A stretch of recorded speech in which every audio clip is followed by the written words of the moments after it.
നമസ്കാരം. മലയാളി വാർത്ത ഇൻസൈഡിലേക്ക് സ്വാഗതം. വളരെ വേദന തോന്നുന്ന ഒരു അപ്പാവിയായിട്ടുള്ള സുഹൃത്ത് അല്ലെങ്കിൽ ഒരു സഹോദരൻ, അദ്ദേഹത്തിന് മുൻപിൻ പരിചയമോ ഒന്നുമില്ല. പക്ഷെ അദ്ദേഹം മരണപ്പെട്ടു എന്ന് പറഞ്ഞപ്പോൾ ഒരു വേദന തോന്നി. കാരണം എല്ലാത്തിനും കാരണം അല്ലെങ്കിൽ അദ്ദേഹത്തിൻ്റെ മരണത്തിന് കാരണമായത് ഒരു വീഡിയോയാണ്. ഞങ്ങളെല്ലാവരും ആ വീഡിയോ കാണുകയും ഉണ്ടായിരുന്നു, കൃത്യമായി വിമർശിക്കുകയും ഉണ്ടായിരുന്നു. അദ്ദേഹത്തെ അല്ല, ആ വീഡിയോ പകർത്തിയ പെൺകുട്ടിയാണ് വിമർശിച്ചത്. സമൂഹ മാധ്യമങ്ങളിൽ 100, 1000, 10,000 ലൈക്ക് കിട്ടാനും വ്യൂവേഴ്സ് കിട്ടാനും വേണ്ടി ഏതൊരു വ്യക്തിയെയും അങ്ങ് താറടിച്ചു കാണിച്ചാൽ നന്നാവും എന്ന് വിചാരിക്കുന്ന ചില പെൺകുട്ടികളുണ്ട്. ആ പെൺകുട്ടികൾ ഒന്ന് ശ്രദ്ധിക്കുക. നിങ്ങൾ അറിഞ്ഞോ അറിയാതെയോ ഒരു ജീവന്റെ കാലനായി മാറുകയാണ്, മരണത്തിന് ഉത്തരവാദിയായി മാറുകയാണ്. സമൂഹ മാധ്യമങ്ങളിൽ കഴിഞ്ഞ ദിവസമാണ് ഒരു വീഡിയോ വൈറലായത്. ആ വീഡിയോ വൈറലായതിന് പിന്നാലെ നാണക്കേട് സഹിക്കവയ്യാതെ യുവാവ് ആത്മഹത്യ ചെയ്തിരിക്കുകയാണ്. ഈ ഘട്ടങ്ങളിലാണ് പല അഭിപ്രായ വ്യത്യാസവും രാഹുൽ ഈശ്വറിനോടുണ്ടെങ്കിലും അദ്ദേഹം മുന്നോട്ട് വെക്കുന്ന മെൻസ് അസോസിയേഷൻ എന്ന ആവശ്യം, അതിൻ്റെ പ്രാധാന്യം, അതിൻ്റെ പ്രസക്തി എത്രത്തോളം ഉണ്ട് എന്ന് മനസ്സിലാക്കി തരുന്നതാണ്. സോഷ്യൽ മീഡിയയിൽ ദൃശ്യങ്ങൾ പ്രചരിച്ചതിന് പിന്നാലെ യുവാവ് മനംനൊന്ത ജീവനൊടുക്കിയ സംഭവത്തിൽ പ്രതിഷേധിച്ച് രാഹുൽ ഈശ്വർ തന്നെ രംഗത്ത് വന്നിരിക്കുകയാണ്. സംഭവത്തിൽ വ്യാജ വീഡിയോ നിർമ്മിച്ച യുവതിക്കെതിരെ കേസെടുക്കണമെന്നാവശ്യപ്പെട്ട് രാഹുൽ മുഖ്യമന്ത്രിക്ക് പരാതി നൽകിയിരിക്കുകയാണ്. മുഖ്യമന്ത്രിക്ക് പുറമെ സംസ്ഥാന പോലീസ് മേധാവിക്കും രാഹുൽ പരാതി നൽകി. വനിതയ്ക്കെതിരെ ആത്മഹത്യ പ്രേരണയ്ക്ക് കേസെടുക്കണമെന്നാവശ്യപ്പെട്ടാണ് പരാതി. ഫേസ്ബുക്ക് കുറിപ്പിലൂടെയാണ് രാഹുൽ ഇക്കാര്യം വ്യക്തമാക്കിയത്. രാഹുലിന്റെ ഫേസ്ബുക്ക് കുറിപ്പ് ഒന്ന് വായിക്കാം. വ്യാജ വീഡിയോ, വ്യാജ പരാതി, ദീപക് ആത്മഹത്യ ചെയ്തു. മുഖ്യമന്ത്രി പോലീസ് DGPക്ക് പരാതി നൽകി. വനിതയ്ക്കെതിരെ ആത്മഹത്യ പ്രേരണയ്ക്ക് കേസെടുക്കണം. ഡിയർ സർ, ദീപക് എന്ന യുവാവിന്റെ ആത്മഹത്യയുടെ വാർത്തകൾ മുഖ്യധാരാ മാധ്യമങ്ങളിൽ വരുന്നുണ്ട്. ലിങ്ക് ചേർക്കുന്നു എന്ന് പറഞ്ഞുകൊണ്ട് നിരവധി വാർത്തകളുടെ ലിങ്കും അദ്ദേഹം ചേർത്തിട്ടുണ്ട്. കഴിഞ്ഞ ദിവസം ഒരു വ്യാജ പരാതി അല്ലെങ്കിൽ വ്യാജ വീഡിയോ ഒരു പെൺകുട്ടി പ്രചരിപ്പിച്ചത് കൊണ്ടാണ് എന്നാണ് വിശ്വസനീയമായ മുഖ്യധാരാ മാധ്യമങ്ങൾ റിപ്പോർട്ട് ചെയ്യുന്നത്. ദീപക് ആത്മഹത്യ ചെയ്തതിൽ BNS 108 വകുപ്പ് പ്രകാരം വ്യാജ വീഡിയോ പ്രചരിപ്പിച്ച പെൺകുട്ടിക്കെതിരെ അടിയന്തരമായി നിയമ നടപടി സ്വീകരിക്കണമെന്ന് അഭ്യർത്ഥിക്കുന്നു. ദീപകിന്റെ കുടുംബത്തിന് നിയമസഹായം, സാമ്പത്തിക സഹായം എന്നിവ ലഭ്യമാക്കണം. ഞാൻ Rahul Easwar, men's commission activist ആണ് ആൻഡ് ടീം ആണ്. നിയമ സംവിധാനം അനുശാസിക്കുന്ന രീതിയിൽ എല്ലാ സഹായ സഹകരണവും നൽകാൻ തയ്യാറാണ്.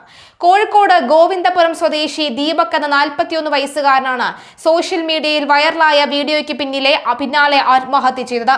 ഇന്നു രാവിലെയാണ് യുവാവിനെ വീട്ടിലെ മുറിക്കുള്ളിൽ തൂങ്ങി മരിച്ച നിലയിൽ കണ്ടെത്തിയത്. ദീപകിന്റെ മരണത്തിൽ ഗുരുതര ആരോപണങ്ങളാണ് കുടുംബവും സുഹൃത്തുക്കളും ഉന്നയിക്കുന്നത്. നമുക്ക് സുഹൃത്തിന്റെ പ്രതികരണം ഒന്ന് കേൾക്കാം. ഇതിനായിട്ട് ആ കുട്ടീൻ്റെ വീഡിയോ കണ്ടാലറിയാം, ആ കുട്ടി ക്രിയേറ്റ് ചെയ്യാണ്. ബാക്കിലേക്ക് മാറി നിന്ന് വരാം, പിന്നെ മുന്നോട്ട് തന്നെ വരാം. എന്നിട്ട് അവർ വീഡിയോ ക്രിയേറ്റ് ചെയ്യാനായിട്ട് അവർ സൗകര്യത്തിൽ ചെരിഞ്ഞ് നിന്നെടുക്കുക. എന്നിട്ട് ആ തട്ടണം മുട്ടണമൊക്കെ അവർ വീഡിയോ റെക്കോർഡ് ചെയ്യുക. അവർ സൗകര്യം ചെയ്യാണ്. അവർ മാക്സിമം അത് മുതലെടുക്കുക ചെയ്യണം. ആ റീച്ച് കിട്ടാൻ വേണ്ടി അവർ മാക്സിമം സന്തോഷത്തോടെ തന്നെയാണ് അത് ചെയ്യണത്. ആ വീഡിയോ, ആ വിഷയം ഞാൻ വീഡിയോ ആർക്കും ഷെയർ ചെയ്തില്ല. അങ്ങനെ ഇവന് മാത്രം ഷെയർ ചെയ്തുള്ളൂ. ഒരു കുട്ടീനെ ഞാൻ അറിയിച്ചില്ല ഇങ്ങനെ സംഭവം ഉള്ളതെന്നുള്ള കാര്യം. പിന്നെ ഇവന് ഇന്നെ ഇടയ്ക്കിടയ്ക്ക് ഇങ്ങനെ വിളിക്കുമ്പോൾ ഞാൻ പറയടാ, നീ ടെൻഷൻ അടിക്കല്ല. ഞാൻ ഒന്നാമത് എനിക്ക് ഇന്നലെ വർക്ക് അതിനോട് ഞാൻ തിരക്കായിരുന്നു.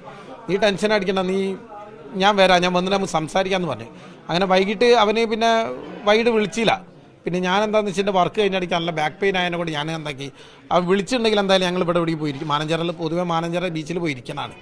പിന്നെ ഞാൻ കൊണ്ടുകൊണ്ട് ഞാൻ താമസിക്കുന്നത്. ഞാൻ ഈ വർക്ക് 8:00 വർക്ക് കഴിഞ്ഞ് 9:30 മണി അവനെ ഏകദേശം 9 മണിക്കാണ് ഇവിടുന്ന് ഇറങ്ങണം, ഷോപ്പിൽ നിന്ന് ഇറങ്ങണത്. അപ്പോൾ ഇത്രയും ദൂരം ഇനി ഇവിടെ അവനോട് സംസാരിച്ച് ഇരുന്ന് പിന്നെ അത് അത്ര മാറ്ററായിട്ട് കണക്കാക്കിയിട്ടുമില്ല. അത്ര ഓനതിൽ ഓവർ പാനിക്കായിട്ടൊന്നുമില്ല, അവൻ ടെൻഷൻ അടിച്ചിട്ടൊന്നുമില്ല. അവൻ സാധാരണ രീതിയിലുള്ള എന്താണ് ചെയ്യാന്ന് വെച്ചാൽ അവന് ലീഗലായിട്ട് നമുക്ക് മൂവ് ചെയ്യാം. ഒരു വക്കീലിനെ കണ്ട് സംസാരിക്കാം. നീ വക്കീലിൻ്റെ നമ്പർ ആയിരുന്നെങ്കിൽ നീ ഇതാക്കി വെച്ചോ എന്നൊക്കെ പറഞ്ഞാണ്.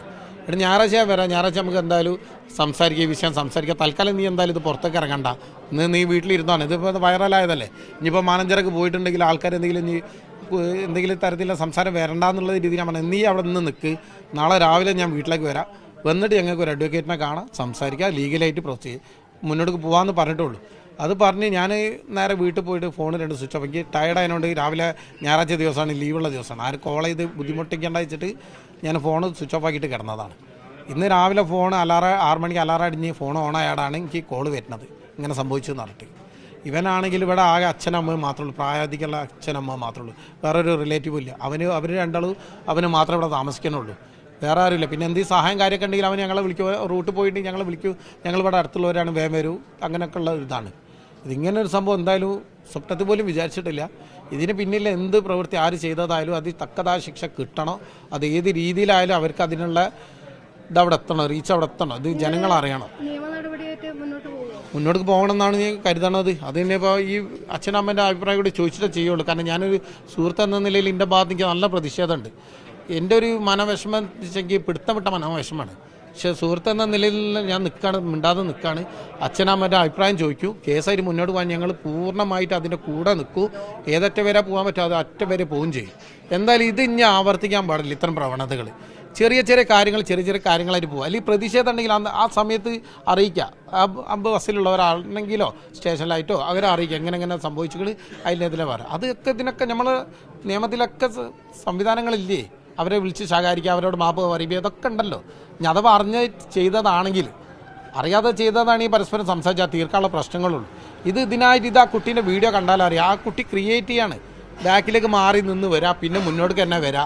എന്നിട്ട് അവർ വീഡിയോ ക്രിയേറ്റ് ചെയ്യാനായിട്ട് അവർ സൗകര്യത്തിൽ ചെരിഞ്ഞ് നിന്നൊടുക്കുക. എന്നിട്ട് ആ തട്ടണം മുട്ടണമൊക്കെ അവർ വീഡിയോ റെക്കോർഡ് ചെയ്യുക. അവർ സൗകര്യം ചെയ്യാണ്. അവർ മാക്സിമം അത് മുതലെടുക്കുക ചെയ്യണം. ആ റീച്ച് കിട്ടാൻ വേണ്ടി അവർ മാക്സിമം സന്തോഷത്തോടെ തന്നെയാണ് അത് ചെയ്യണത്. ആ വീഡിയോ കണ്ടാലേ അറിയൂ.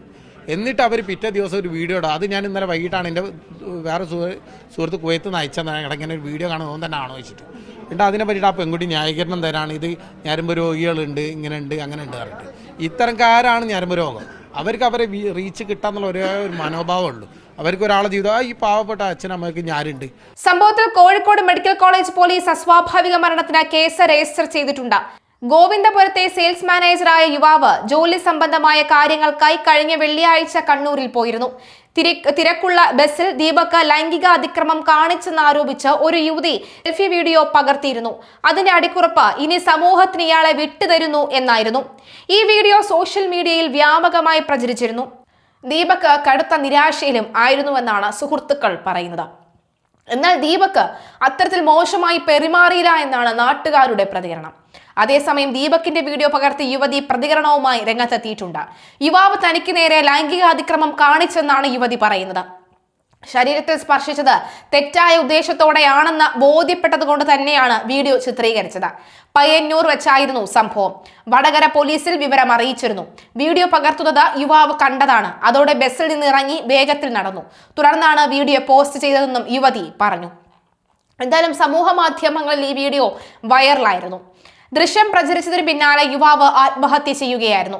കോഴിക്കോട് ഗോവിന്ദപുരം സ്വദേശി ദീപക് എന്ന 41 വയസ്സുകാരനാണ് മരിച്ചത്.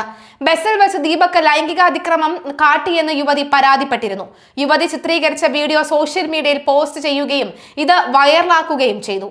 ഇതിന് പിന്നാലെയാണ് ദീപക് ആത്മഹത്യ ചെയ്തത്.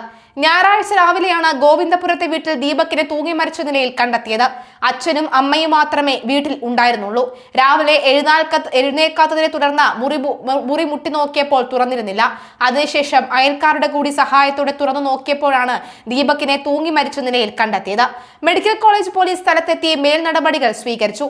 വസ്തുതാവിരുദ്ധമായ പ്രചാരണമാണ് യുവതി നടത്തിയതെന്നും കടുത്ത മാനസിക സംഘർഷത്തിലായിരുന്നു യുവാവെന്നും ദീപകിന്റെ കുടുംബം ആരോപിക്കുന്നു.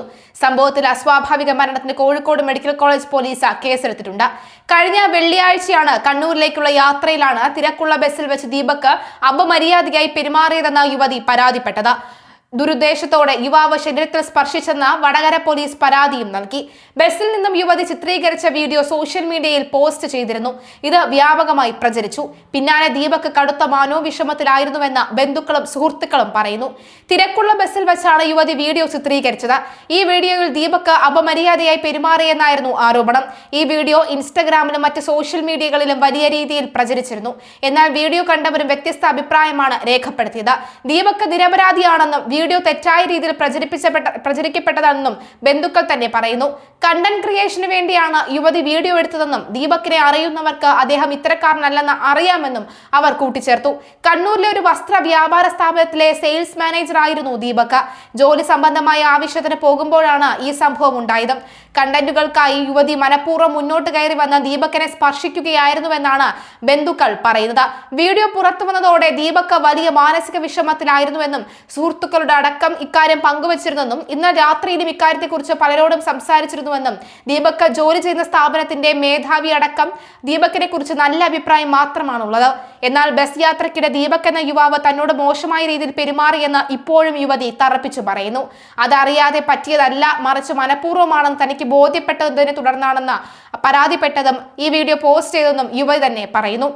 ദുരുദ്ദേശത്തോടുകൂടിയാണെന്ന് ഉറപ്പായതിനാലാണ് താൻ വീഡിയോ എടുത്തതെന്നാണ് ഇവരുടെ പക്ഷം. മറ്റ് സ്ത്രീകൾക്ക് ഇത്തരം അനുഭവം ഉണ്ടാകാതിരിക്കാനാണ് താൻ വീഡിയോ സോഷ്യൽ മീഡിയയിൽ പങ്കുവച്ചതെന്നും യുവതി വ്യക്തമാക്കി. തന്റെ കണ്ടന്റ് ക്രിയേഷന് വേണ്ടിയല്ല വീഡിയോ എടുത്തതെന്നും അത് പ്രചരിപ്പിച്ചത് ദീപകിനെ അപമാനിക്കാനായിരുന്നില്ലെന്നും യുവതി പറഞ്ഞു. യുവാവ് ജീവനൊടുക്കിയത് അങ്ങേയറ്റം ദൗർഭാഗ്യകരമാണെന്നും ആയ സംഭവമാണെന്നും ഇത്തരമൊരു പരിണത ഫലം താൻ ആഗ്രഹിച്ചിരുന്നില്ല എന്നും യുവതി കൂട്ടിച്ചേർത്തു. എന്തായാലും ദീപക് മനഃപൂർവ്വമാണ് തന്നോട് മോശമായി പെരുമാറിയെന്നാണ് യുവതി ആവർത്തിച്ച് പറയുന്നത്. എന്തായാലും ഇത്തരത്തിൽ ആർക്കെങ്കിലും സമൂഹ മാധ്യമങ്ങളിലൂടെ ഈ വീഡിയോ പ്രചരിപ്പിക്കുന്നത് എന്തിനാണെന്ന ചോദ്യമാണ്. അതായത് തങ്ങൾക്ക് ഇത്തരത്തിൽ മോശം അനുഭവം ഉണ്ടെങ്കിൽ അത് വീഡിയോയിൽ പകർത്തുക, അതിൽ തെറ്റില്ല. കാരണം നാളെ ഒരു സമയത്ത് തെളിവായി നിങ്ങൾക്ക് അത് വേണമെങ്കിൽ കോടതിയിൽ ഹാജരാക്കാം, അല്ലെങ്കിൽ പോലീസ് സ്റ്റേഷനിൽ സമർപ്പിക്കാം. അതുമല്ലാതെ ഒന്നിനും ഒരു ക്ലാരിറ്റി ഇല്ലാതെ, ഒരു വ്യക്തതയില്ലാതെ എന്തിനാണ് സമൂഹ മാധ്യമങ്ങളിൽ പോസ്റ്റ് ചെയ്യുന്നത്? ഇതേ പോസ്റ്റ് ചെയ്യലുകൾ തന്നെയാണ് ഇത്തരത്തിൽ മനോവേദനയിൽ പല ആൺകുട്ടികളും അല്ലെങ്കിൽ പല യുവാക്കളും ഇത്തരത്തിൽ ആത്മഹത്യ ചെയ്യുന്നത്.